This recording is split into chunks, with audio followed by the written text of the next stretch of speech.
I will present my project, The Policy of the Face, the Algorithmic Visibility of White Beauty and its Influences on Chinese Face on Xiaohongshu. This study begins with simple but important question.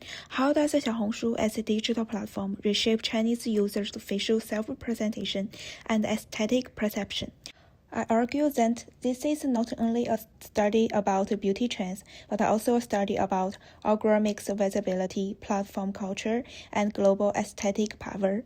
The reason this topic matters is that Xiaohongshu is not an isolated Chinese platform case. It is a microsite where global aesthetic hierarchy are observed, translated, and amplified through digital technologies. On the platform, whiteness is not always openly named as whiteness. Instead, it's often reconfigured as a platform aesthetic norms shaping how Chinese users see, modify, and present their face in both the digital and everyday life. My research focused on two questions. First, how does Xiaohongshu standardize and spread white beauty without explicitly naming it as white or Western? Second, how does Chinese users internalize, negotiate, and reproduce this aesthetic order in their own facial self-representation? I have three core findings. The first finding is coding white beauty. In highly visible Xiaohongshu image, certain facial features appear repeatedly, such as light skin, high nasal bridge, large eyes, sharpened jawline, narrow face shape, and strong contouring. Those features do not appear separately. Instead, they form a composite beauty configuration. More importantly, they are rarely described as white or Western.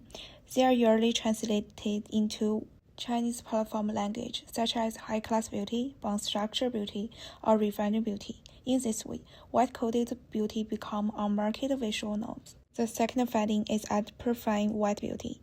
Xiaohongshu's algorithm does not create this beauty standard from nothing. However, it amplifies it through likes, comments, recommendation, and repeated beauty template. When certain images receive high engagement, they become more visible, more teachable, and more commercialized.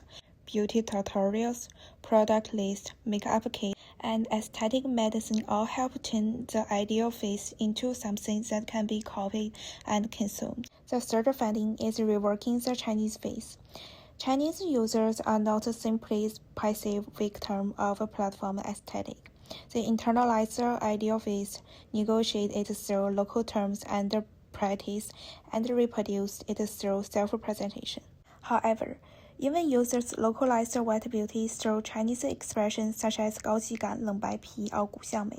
The underlying facial structure often remains white-coded. This shows that the Chinese face is not erased, but is increasingly reorganized through a digital aesthetic order shaped by whiteness, platform, and consumer culture. In conclusion, this study argues that Xiaohongshu is not a natural space for displaying beauty, but an algorithmically mediated aesthetic factory. Through the combined operation of algorithmic visibility, platform norms, and commercial logic, white-coded facial features are translated into seemingly race-neutral aesthetic value. As a user pursue visibility, traffic, and social recognition, their engagement to digitally rework their own facial features according to this dominant visual template. In this sense, this platform does not simply reflect existing beauty standards. It actively reorganizes aesthetic perception and produces a hierarchy visual order in which the Chinese face is increasingly reshaped through white-coded norms.